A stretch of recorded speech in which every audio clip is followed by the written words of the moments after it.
L'émission de vainqueurs, l'émission que vous avez l'habitude de suivre sur notre chaîne WEMSA Télévision, l'émission de l'église Chemin des Vainqueurs que dirige la révérende Denise Matenda. Aujourd'hui, nous allons parler d'un thème très spécial sur le rêve.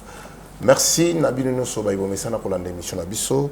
Dans le bic et l'élo, Bokolanda, thème spécial, Oyo Maman Abongisi sur le rêve. Bonjour Maman révérende. Bonjour papa journaliste, merci. Qui m'est allé?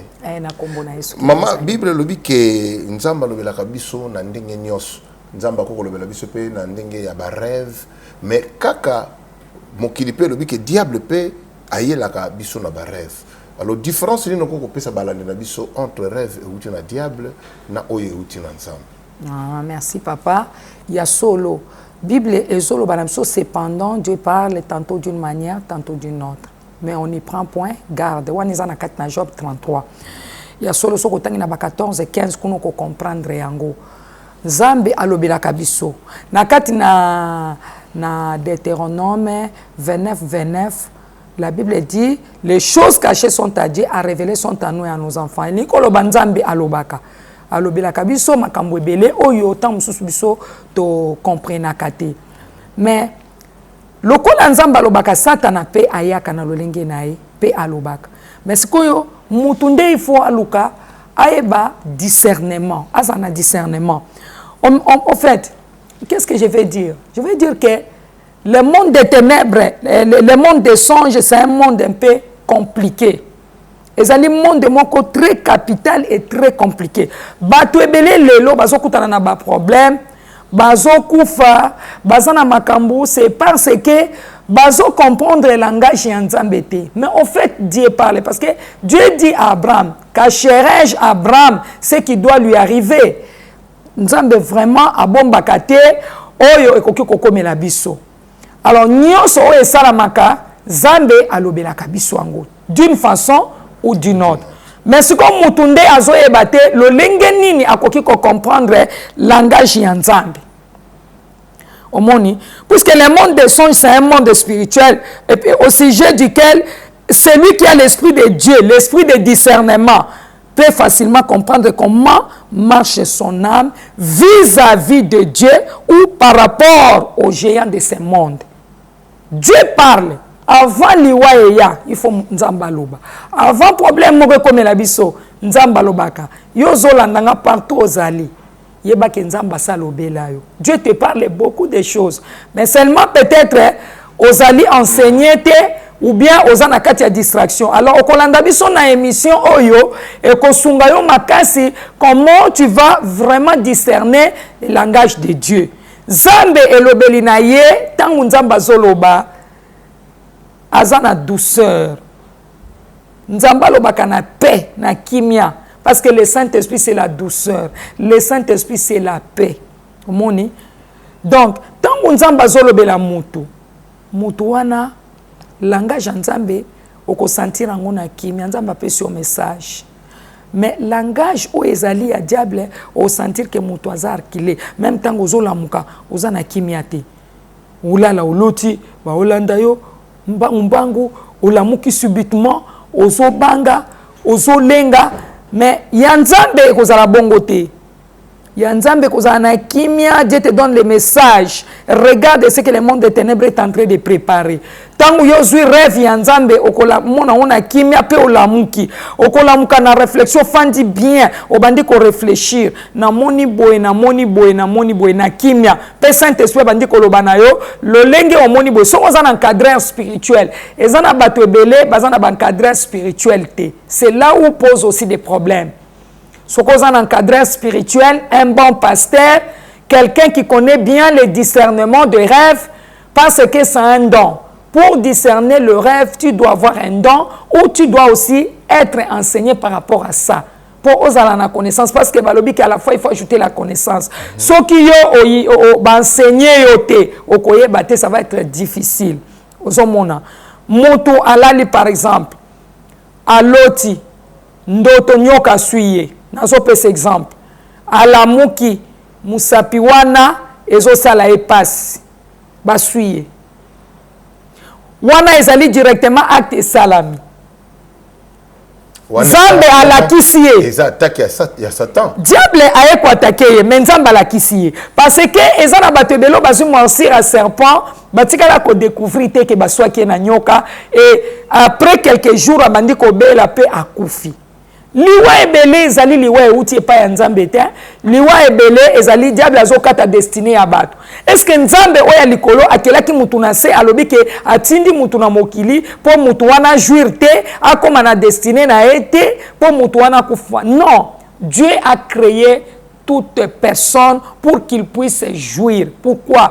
Parce que toute personne a été créé avec des dons, avec des talents, avec des potentiels, avec des choses où on dit que Moutouana a réalisé mais qu'est-ce qui fait que Moutouaza a réalisé? Qu'est-ce qui fait que nous, même si nous prions, mais aux hommes on a tous comprendre le côté tous réaliser gloire na Nzambe to bolamu ya biloko Nzamba chekat na bisote, c'est parce que tous comprendre te nani wana Nzambe.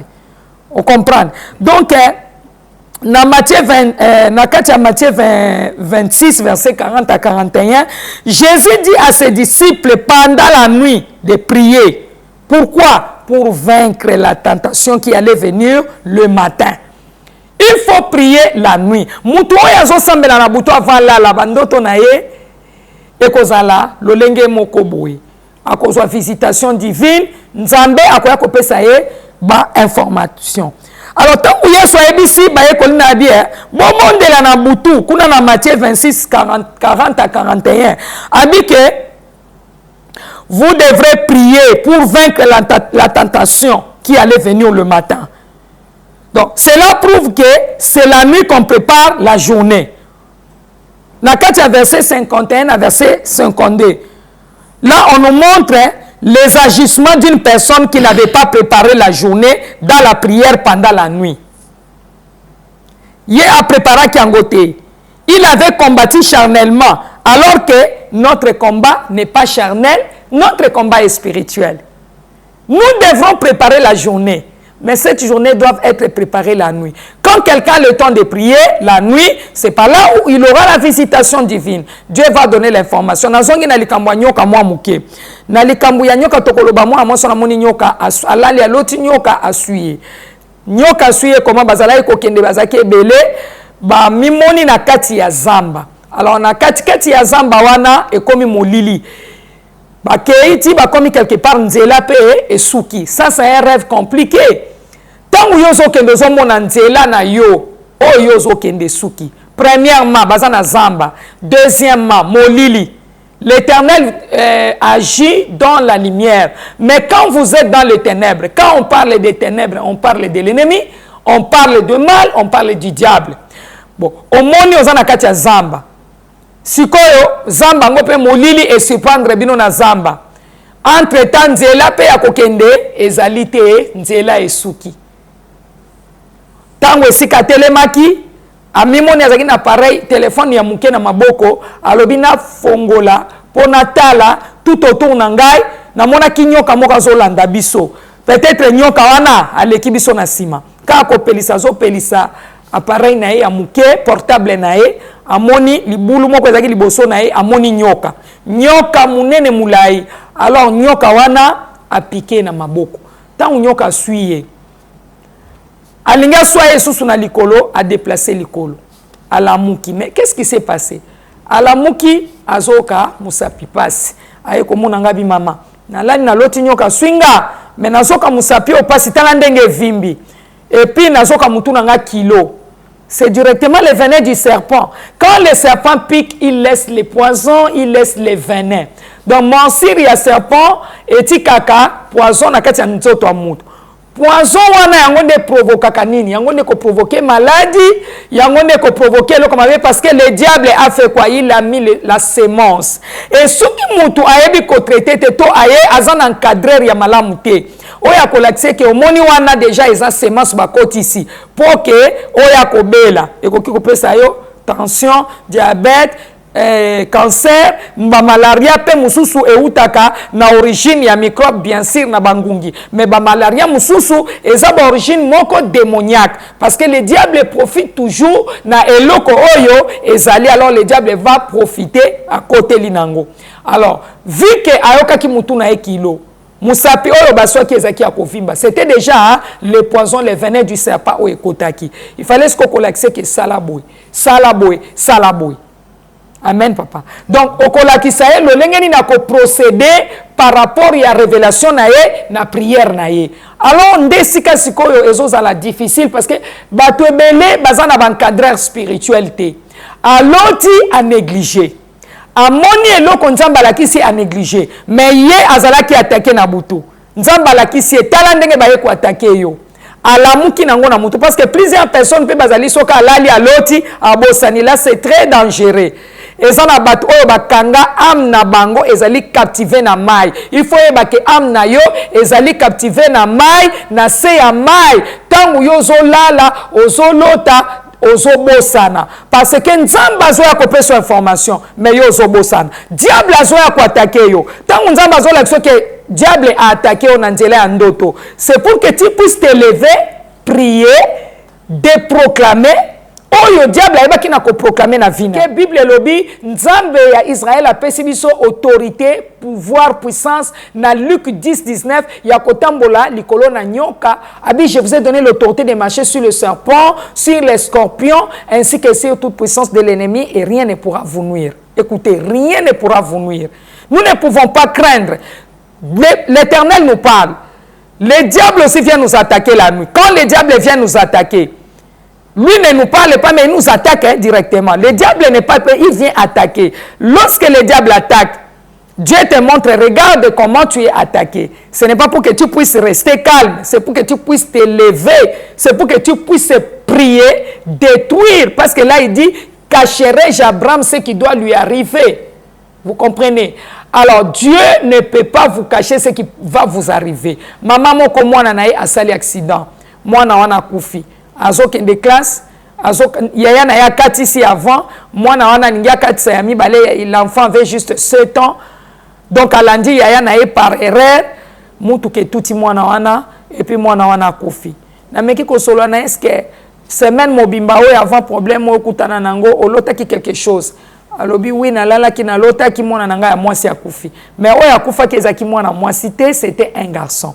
Peut-être que tangu ye alota ki alamukaki abandi ko sambela pona mwana na ya mwasi. Nzambe azaka pe na langage codé. Mwasi moko alali aloti bazaki na lupangu na ba voisin na ye. Aloti voisine na ye akufi.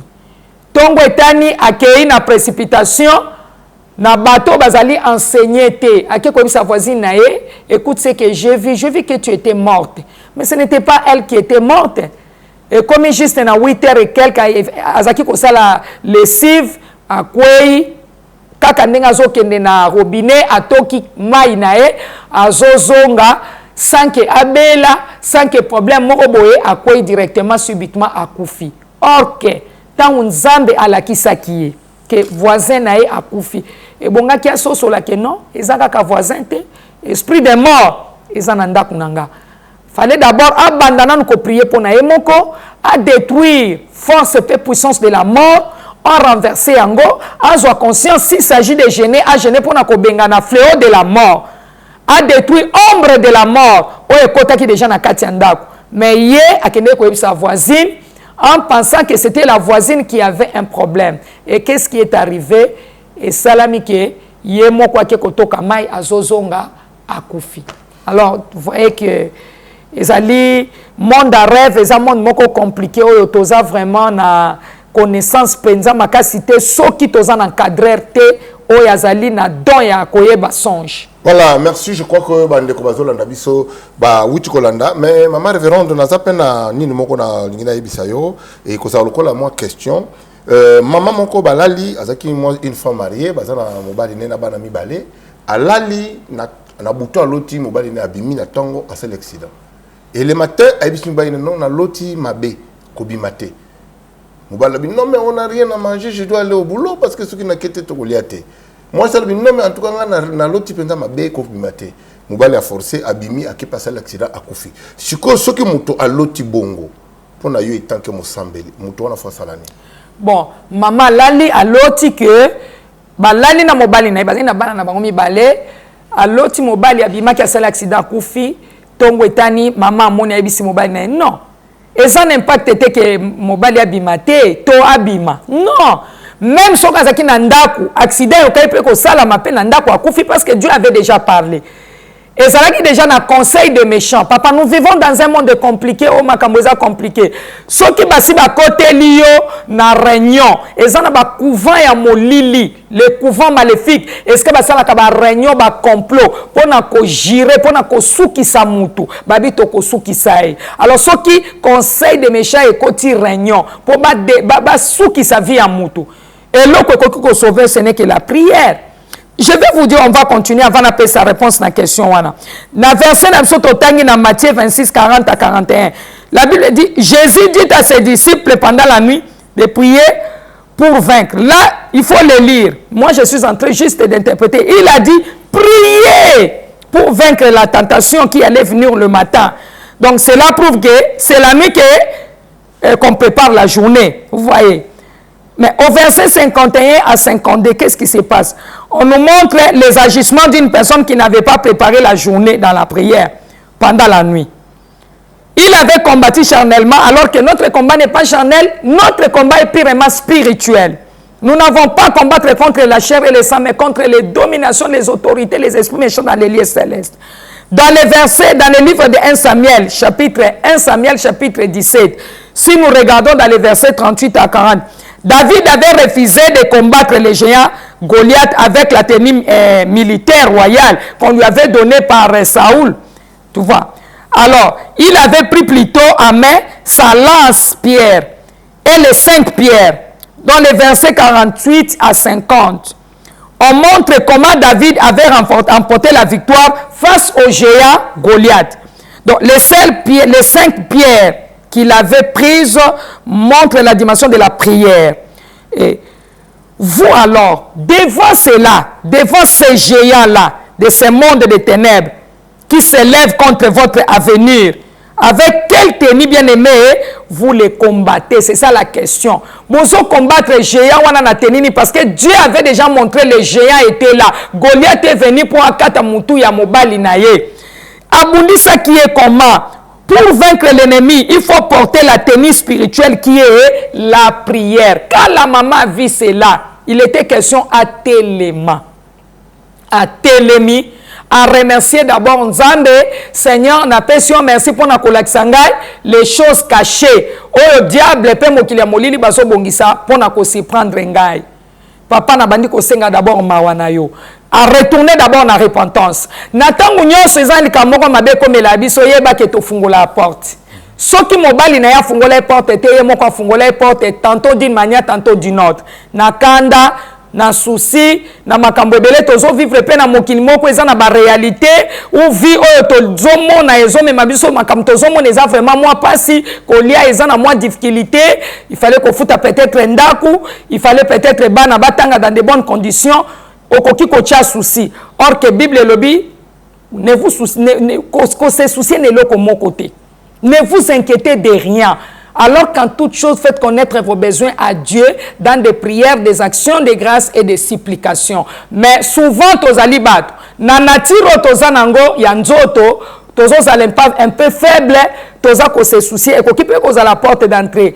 Porte d'entrée ezanga kalisumu te kofinga kindumba lokuta moibite. Porte d'entrée et kokozala souci oyo t'inquiétude elongolaka molimo mo centre. Quand vous vous inquiétez, vous inquiétez, c'est-à-dire vous oza ko attrister molimo mo santo. quand vous vous inquiétez, vous attristez le Saint-Esprit. Quand nous péchons, nous attristons le Saint-Esprit. Le Saint-Esprit de Dieu n'habite pas dans un lieu où il y a l'inquiétude. Il n'habite pas dans un temple, dans une maison, parce que notre corps est le temple du Saint-Esprit. Alors le Saint-Esprit ne pourra jamais habiter dans les temples où il y a des inquiétudes, où il y a le péché, beaucoup de choses semblables. Biloko wana ekoza le pesa qui porte. Mais tant que maman wana la muki, la première des choses c'est de remercier d'abord Dieu pour la information nzambe apesio. Et loko ezoka musangeza na batu so nzamba la kisi et loko to nzamba la kisi problème, on y a remercier na nzambe du fait que a eu information de la part de Dieu, au moins muto akomi agité. Non, yondo zali meilleur prophète ya vie na yo. Tant que Nzambe a memeli yo information, Nzamba la kiso tala eza boye eza ko se préparer boye. Ya liboso pesiye merci. Ya mibale ozongi na repentance. Soke ezali ya mabe. Wana na zolo bana ya mabe. Oyo mama moni mobali ya kufi. Ozongi na repentance pona ko senga mawana Nzambe. Olobi Seigneur yokela mobali nanga mao. Yokela ngai mao. Yokela bana nanga mao. Esika tout ofungola ki porte. Na problème songolo pakala to na lisumu songolo pakala Seigneur yo lobi soki to kosenga bolimbisi ya masumu na biso yo zali juste peu fidèle pour na kolimbisa biso. Alors Seigneur, je m'approche devant toi pour demander ta miséricorde. Okomona Nzambe akokitsa mawana ye liko na bomo ina yo. Tangu yo sengi mawana Nzambe obeleli makila na Yesu et petoli pe sukoli ndenge Bible lobi sans l'effusion du sang de Jésus. Kuna na Hébreu 9:22, il n'y a pas le pardon des péchés. Au beleli au plaider makilana Yesu comme il est écrit qu'ils l'ont vaincu à cause du sang de l'agneau, à cause des paroles de leur témoignage. Au plaider makilana Yesu et petoli mobali na petoli libota na yo mobimba pe au beleli molimo mosanto atondisa yo. Tangu yo tonsemi na nguya molimo mosanto bandi directement ko annuler ko révoquer rêve wana. Ndoto nyonso oyo ngai na moni. Pardon maman révérend. Sans pour autant aller consulter le pasteur vous-même. Non, vous-même faites-le. Vous devrez faire cela, c'est ça la meilleure procédure. Ce qui yoko sala yango, ozali une femme de prière, ozali une personne qui craint Dieu. Yebake, molimo mo santu katina yo. Pourquoi déranger chaque fois les pasteurs? Parce que les mêmes autorités que Dieu vous a données, il a aussi donné aux pasteurs. Les pasteurs vous enseignent à l'église. Mais au cas où vous voyez qu'il y a un problème qui vous arrive la nuit, yoko zela okene tongo pendant que likambo se prépare na 6 heures, okomona pasteur ango lerni. Tu dois connaître comment t'élever. Bible lobi telemelaye. Telemela Satan a kokima musika. Dieu t'a donné l'autorité. Même autorité nzamba pesi pasteur. Même autorité nzamba pesi yo. Mais seulement pasteur azali conducteur, dirigeant, enseignant. Oyo bienfaiteur de destinée. Oyo nzambe atie liboso na opo a conduire lokola Moïse. Omoni tangu siko mama wana moni bongo obeleli molimo mosanto otondisa minangu ya Bible lobi j'ordonne que mon peuple soit puissant. Est-ce que Nzamba lobi j'ordonne que mon pasteur soit puissant ou bien les pasteurs ou bien les évêques, les apôtres, les curés? Non. Dieu a dit j'ordonne que mon peuple soit puissant. Mais maman, au moins quelques moins contradiction par rapport à ce que nous disent certains pasteurs que yende mutaza mise à part. Ce que mon problème il faut aller le voir. Mais entre temps, papa, faites-le toi-même, c'est ça la puissance. Il faut que tu apprennes à faire ça toi-même, bien-aimé. Parce que, et ça, moi, si moi, on peut ça un exemple. Moi, si moi, on a mon balinae, parce qu'il n'a pas de problème. Moi, si on a un problème, à ce qui n'est pas pasteur. Papa, à comme moi, oh non, c'était l'enfant qui était malade, si je ne me trompe pas.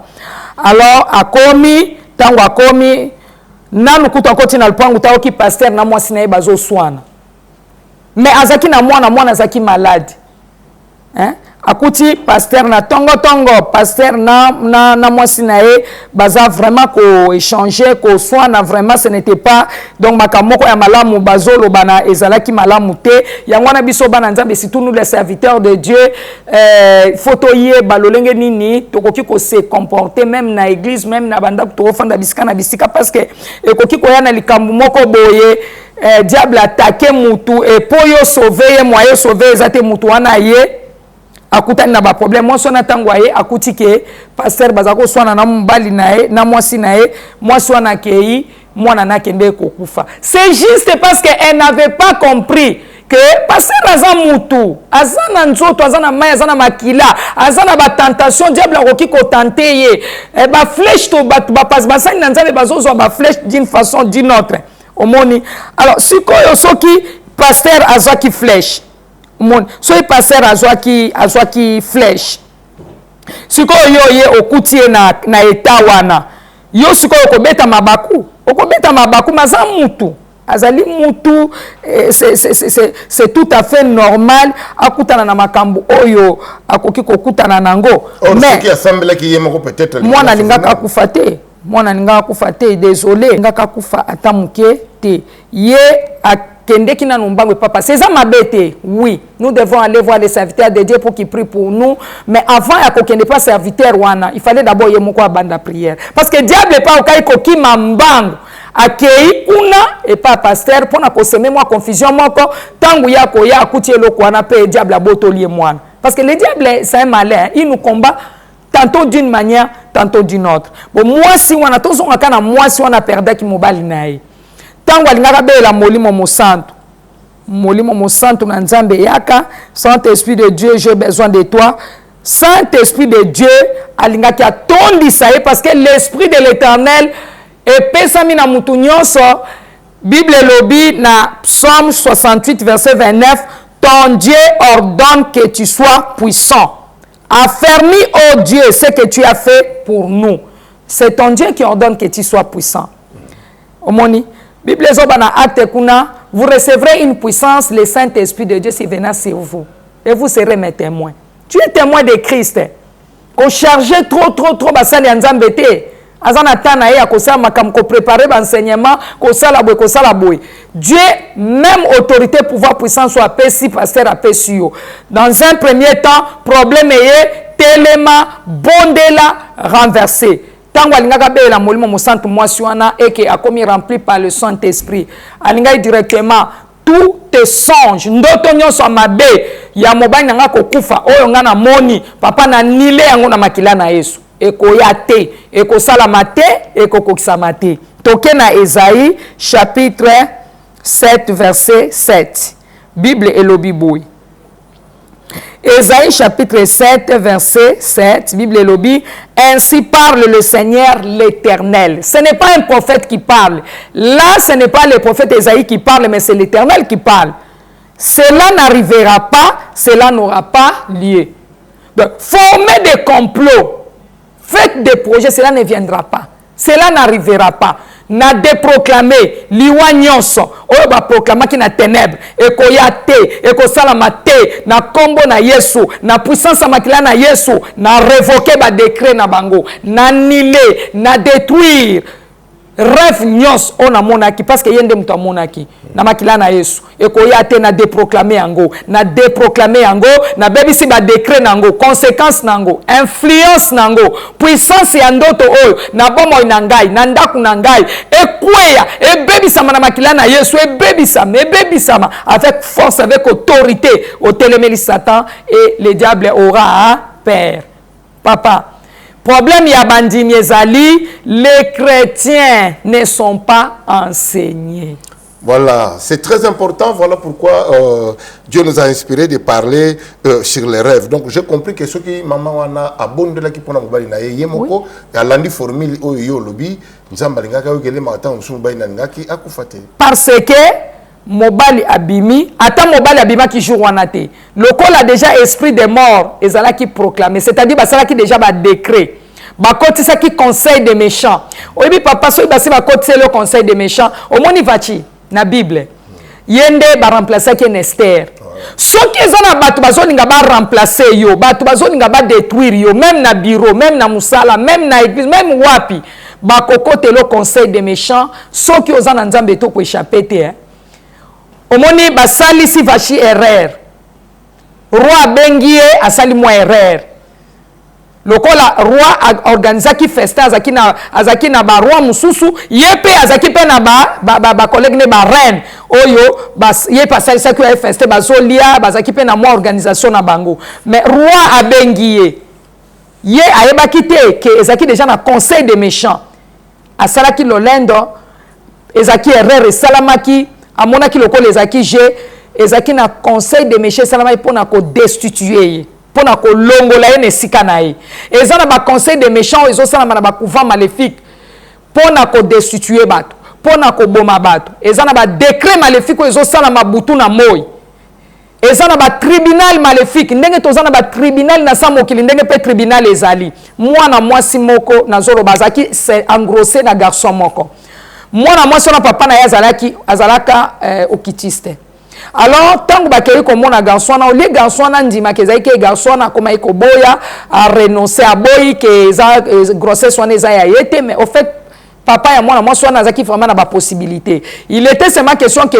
garçon andima comme ça papa wana yeba ke zaiki ye mutu azaki responsable ya grossesse mwana mobali wana aboyaki vu que mwana mwasi pe classe na ye bebaki azaki je crois na 4e des humanités papa wana lobi oboyi ke ezayote atuni fille yebisanga vérité ezaye fille alobi oui ezaye mutu angrosenga garçon aboya lobi ezayete bon papa lobi boyoki mwana na bino abi ezayete que moi je pars ayebisi mwana ne babim mais papa tango akei na butu mwana wana lali garçon wana aloti bazobenga ye na kombo na ye viens.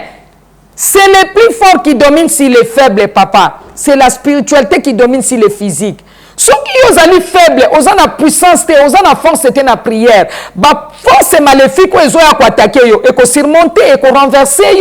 Voilà pourquoi les enfants de Dieu ne peuvent jamais, papa, être dans des distractions. Au lieu de comprendre que ton dimeni Yesu, pour toi à la beauté, ton dimeli Yesu pour toi impacter, et ça pour toi impressionner. Nous sommes venus sur la terre, c'est pour impacter. Ce n'est pas pour impressionner les gens. Ngai. Non. C'est pour impacter avec l'onction, la puissance que Dieu nous a donnée. Zamba pesi biso nguya. Toujours ça la nini na nguya wana. Tango ba bengi garçon wana. Garçon wana apparaître. On moni que droit légal les alaki.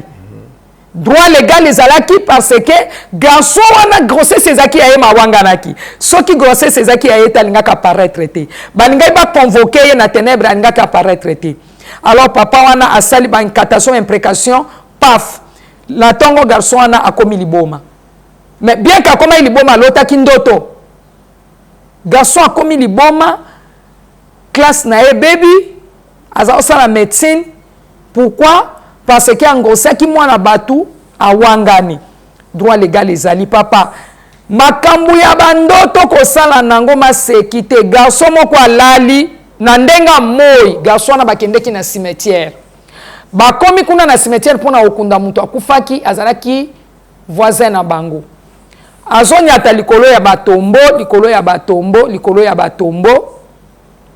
atali alobi tombo openze monani tombo ya pauvre ya kosakana te tala ndenge tombo yango pezali amoni yango black baseki na baninga pa kei mais tango alali na butu amoni nini tango alali na butu amoni mutu aye papa we ezali solo te eza makambu ya solo nga na moni na yoki yango pe mutu akufi baya retard mais mutu akufi. Parce qu'il était question garçon na kota repentance sincère, renoncement, ba bon de la pona e ba senga vraiment la miséricorde de Dieu likolo na ye. Et puis ba bele la penza moto molimo mo centre na Nzambe pona ko détacher ye na esprit na pe ko bimisa ye na tombo. Parce que quand denga le kaki likolo a tombo ngo ezaki ya nani, ezaki ya nganga, ezalaki ya mutu nini oya kendeki ko critiquer lobi ke muto e penza so mona na ke tombo eza ya pauvre penza.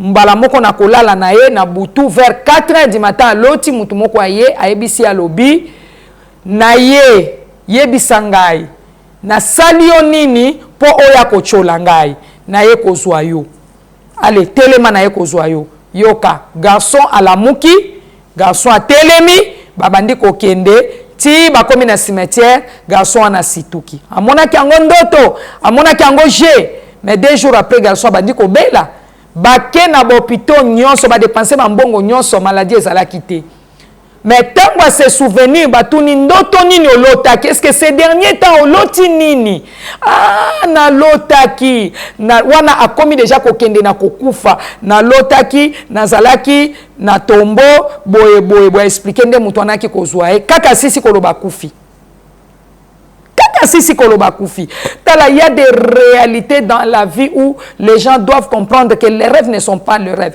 Le monde des rêves, c'est un monde très compliqué, très capital. Donc, ton salata, une année, tu as la makambu ya bandoto, batu bazo sakana bazo négligé ndoto, ezali vraiment mawaming. Maman wana mobali na ya kufia tike na bana mibale, or que ce qui a télémaki, pourquoi Dieu a montré? Dieu a montré parce qu'il savait que les gens comment se préparer. Tant que bakoti conseil des méchants, bakoti réunion complète pour na destituer Vachi. Baro bazali pembe na roba biso to tiki monso basinyo so ba to sa biso souté ba ko respecter bisoté. Mais soko tali na Esther na chapitre 2 na 1 on ko remarquer que roi a kanisa ki Esther. Vachi. A kanisa ki Vachi. C'est-à-dire, Vachazaïka m'a bêté à 100%. Pourquoi roi a qui kokanisaï? Je ne sais pas si vous comprenez. Oh, oui. À kanisa qui est, c'est parce que il y avait eloko moko ya malamu oyo pe vachi azalaki na yango. Sototali na Esther, pardon. To zota la quand même ba écriture sunga biso pe moi muke et ko sala pe moi malamu na livre ya Esther. Pardon, dans le livre, il y a Esther, après Néhémie, dans le chapitre 2. Balobini na 1. Excusez-moi. Esther, chapitre 2, verset 1. Après ces choses, lorsque la colère du roi Assyrus se fit calmer, il pensa à Vachi, à ce qu'elle avait fait et à la décision qui avait été prise à son sujet. Je ne sais pas si vous comprenez. Oui. Mais Vachi azaï kolia, Vachi azolia, azomela. Il m'a dit que ils ont un conseil, moi, ils ont quelque part pour nous destituer. Ndenge yo vandi ozolia, azomela, azobate projet, plan. Oyo bazo salela yo. Yo oebite nini oyo bazo mongisa pona yo. Tongi to koma na décembre, mais ozolala, ozolia. Olali pongi ko banda butu titongo etani même 7 heures olali kaka 6 heures olali kaka 8 heures olali kaka 9 heures ozolala 10 heures ozolala ndeko na ngai réveille-toi toi qui dors, réveille-toi car le moment est très mauvais, moment eza malamu te la muka zwa temps ya prière moment est comme ma bé liwa etala mokilinde to comme vivre ba chege ba komi partout diable à côté libana bana na so comme ba chege ba komo mela ba drogue ba nini ba diamba bana ba komi ko boma batu bazo simba ba machette. Bien aimé, vous ne voyez pas que le diable s'est levé avec une grande colère en sachant qu'il a vraiment trop peu du temps.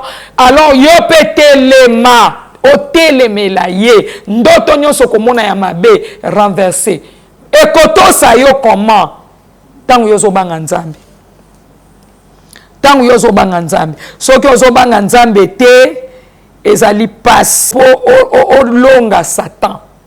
Il faut yo ozala na force o ezali au-dessus ya force ya bitumba oyo zanango. Ndoto eza biloko mo compliqué. Nazaki komona ndoto ozala kofanda na lupangu ya famille na bakoko na biso epa ya koko na biso ezaka na komi na kini. Mais depuis na bandanga kosambela na zolo takaka batu nyonso oyo tozalanga na bango na lupangu wana toza na bango kakuna me lupangu wana etekama babuka bandaku wana batonga bandaku mususu me ozomona kaka ozana lupangu wana batu nyonso bazana lupangu wana yebisangelo konini ya yo ekokende liboso na bato bazana poto na bao bazalia na bao bazasoki wapi okolota bango bazaka na lupangu wana na bao bakufa na bao bazana bomoy. Ça c'est une rétrogradation impossible. Hein? Que voulez-vous que Dieu fasse? Dieu t'a déjà montré. Quitte à toi de t'élever. Yakobana kobondela. Hein? À l'ancienne maison où j'étais, à laquelle bazozongisa, à laquelle Moli Monangé zali na prison. Père, dans le nom de Jésus, je sors de cette maison. Où place pe bozo sambel. Il y a des fois ba point de prière au ba pesa ke prison nyoso bakangangai ezala libota. Excusez-moi s'il vous plaît. Na bimi na kombo na Yesu. Alors ngai nazali komona er nazotu na nzambe. Seigneur, montre-moi l'origine de mes problèmes. Pourquoi ça? Moi, je voyais toujours que j'étais dans cette parcelle-là, où j'allais là-bas, j'ai trouvé les gens qui étaient là et consorts. Je me disais, ah, Seigneur. Pourquoi? Mais quand Dieu m'a donné la révélation de la connaissance des choses, j'ai compris que yo là la kozolo tandoto ozana poto ozana ozomi mono ozana kishasa. O là la kozolo tandoto ozana kishasa ozomi mono ozana village na bino. Mata kita eloko moko te kobonga na vie na yo. Tu as besoin de déclarer, de faire des déclarations, des prières sérieuses, des délivrances, afin que obika délivrance ezate basalo délivrance. Toi-même tu dois prier d'abord. Pour amnawe bimakuna wana ezali nzamba la kisio po yo otelema obondela, faites-le toi-même, Dieu fera quelque chose. Tant on a telemaki na komi ko buka prison wana na lobi, je sors de là au nom de Jésus-Christ. Je refuse, Seigneur, je refuse de retourner à la cage du départ avec le non-achèvement et presque arrivé. Ezali okosala likambo kosilisate. Okosala likambo ekobonga pete. Pourquoi? Parce que âme na yo ezali captivé na lupangu wana. Lupangu wana ezali prison. O ekangi batu nyonso. Yo lokolo yambi Yesu, lokolo mokonzi mobikisi na yo. Bible elobi ya aucune condamnation pour ceux qui sont en Christ. Na bato baza na connaissance. Nzamba pesi yo connaissance. Alobi vous connaîtrez la vérité vous affranchira. Lokolo yo zu connaissance ya koyeba ke molimo na yo ezali kuna bakanga yo na prison wana. C'est à toi de s'élever maintenant. Commencez à déclarer. Yo molimo na ngayo kama loba na nzambe. Na kombo na Yesu Masiya bima. Na sima osala la repentance mwana nzamba koma makasi. La repentance nous donne les privilèges. La repentance est là tsabso bilamba ya nguya ya koyeba kobondela. Osomona tangu masumu ezope sa faiblesse, masumu ezolongo la gloire, masumu ezoboto la puissance onction, mais tangu yozo zonga epai na nzambe. To moni bana Israël à chaque fois bazali kosumuka, so bazonge pa nzambe, la miséricorde de Dieu descendait, nzambe azali kopesa bango elonga. Tangu Gédéon na bana Israël ba moni passe eleki na boumbu ba telemi, nzambe ibisi Gédéon telema kende komisa peuple nanga na boumbu. Gédéon a témé je viens d'une famille pauvre. Nzamba bi kota la place au tité. Kaka yo muto ko sauver bango. Ndeko yo muto yebi nzambe na famille na muto ko sala moins fort. Tika bango na nubaza na distraction, c'est vrai. Mais yo lukana nzambe en profondeur. Tangu yo okobima na prison, tangu yo oko se retrouver, obanasko ko prier pour na bango, nzamba fungola bango misu, alongola bango na aveuglement. Pourquoi? Tangu yozo sambe roza toujours entouré, encerclé na ba distraction na famille tokende balobaki basalaki okomone lokote na vie na yo. Bendana nous seul avec Jésus comme Jacob. Jacob a combattu avec Dieu. En Jacob, il y avait un Israël qui était caché. Jacob ne savait pas qu'il était Israël. Mais en lui, Dieu l'a créé. En créant Jacob, Dieu savait que Israël, moi, quoi, Zanakatia Jacob a impacté. Mais tant que Jacob a botami, il a fait combat Jacob. Oye limita qui est. Oye tchela qui est barrière, obstacle, embargo. Mais quand Jacob s'est levé, il a combattu avec Dieu. Il a cherché la face de Dieu. Bible le a dit so, Dieu changea le nom de Jacob en Israël. À ce moment, nous sommes arrivés à la fin, mais je vous donne quand même, je vous laisse quand même quelques 2 minutes.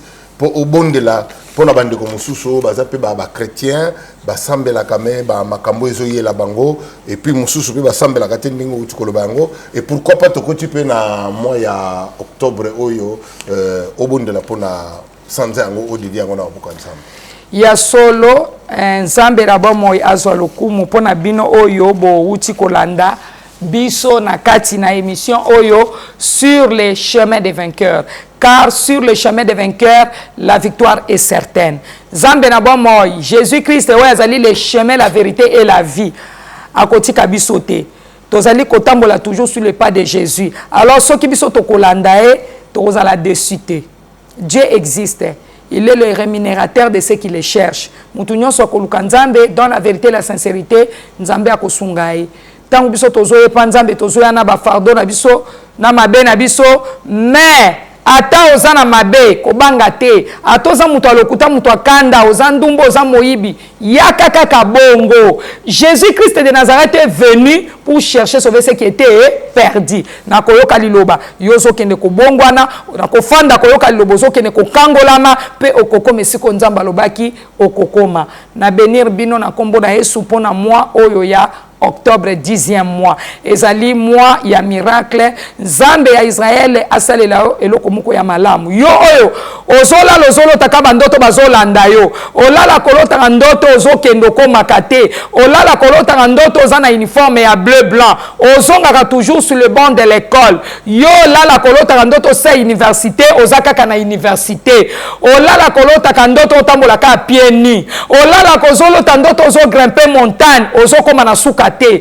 olala kolotaka ndoto ozokenda nzela okomaka na suka nzela wana te olala kolotaka ndoto basuyo na nyoka na bondeli mpo na yo na nguya ya lisakoli ya nzambe na bomoi mpe na nguya molimo mosantu na nzambe esika ozali semence nyonso oyo diable akotiaki na bomoi na yo na nzela ya morsure ezala ya nyoka ezala ya que ce soit dans les morsures de chiens, des chats, des souris ou de quoi que ce soit même si on avait rangé tes vêtements yo bandi comme on a déjà bakomika kolia bilamba na yo na bapuku ezali bato bazo se transformer les esprits méchants oyo balingi ba exterminer vie na yo oyo balingi ba bloquer chapitre destiné na yo na kombo na Yesu Masiya na bondeli po na yo nzamba Israël a telema nzamba Israël a bundela yo Bible lobi quand Dieu se lève nos ennemis se dispersent nzamba telema banguna na yo ba panzana nzambe Nelia a telema bundela yo na moto na kombo na Yesu Kristo mwana nzambe ndoto nyonso mabe omona ke koya te kosala mate kokisama te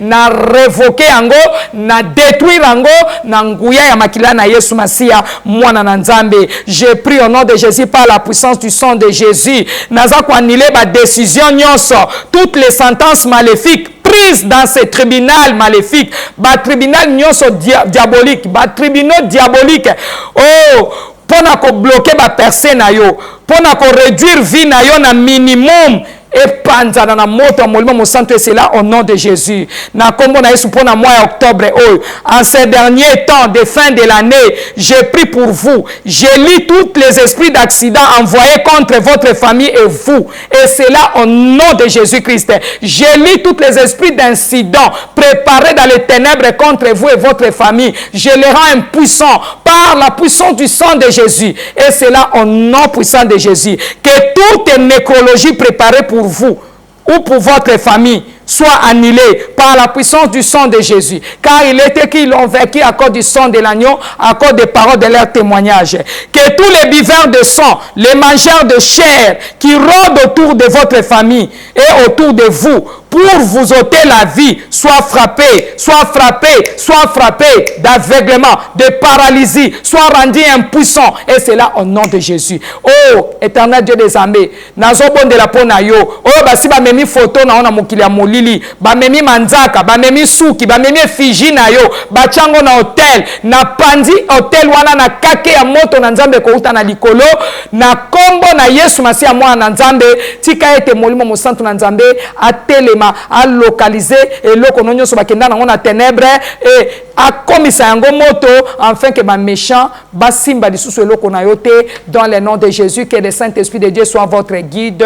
J'ai ainsi déclaré, soyez bénis abondamment. Yolo takandoto mabe ko banga te landanga na émission to ko banda ko bondela pe nzambe akosalela yo landanga na émission na collection lo lenge nini yoko sala pona ko s'en sortir na problème oyo ou soit au landibiso na 16e rue na Limité na quartier industriel 16e rue numéro 4 quartier industriel en face ya plaza okomona wana tozali na likolo esika wana tozali na bâtiment wana ministère chemin des vainqueurs yaka nzambe akosunga yo parce que nzambe aza na bomoi nzambe apambola yo. Merci pour la baïnion Sobalandi émission de Lelo.